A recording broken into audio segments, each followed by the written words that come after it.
మరి అలాంటి షుగర్ వ్యాధి వచ్చిన వారికి కొంచెం త్వరగా తగ్గాలన్నా, త్వరగా కంట్రోల్లోకి రావాలన్నా, లేని వారికి భవిష్యత్తులో షుగర్ వ్యాధి రాకుండా ఉండాలన్నా, మరి ఈ బెనిఫిట్ ఇద్దరికీ కలగాలంటే బెస్ట్ వెజిటబుల్ కాకరకాయ. చాలామంది అంటారు చేదుగా ఉన్నవి తింటే షుగర్ తగ్గుతుందంట కదా అని.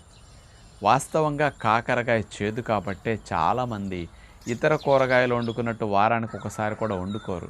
ఇదేదో నెలకొకసారో అకేషన్స్గా వండుకుంటారు. కొంతమంది అసలు కాకరకాయకి దరిదాపులకి రారు.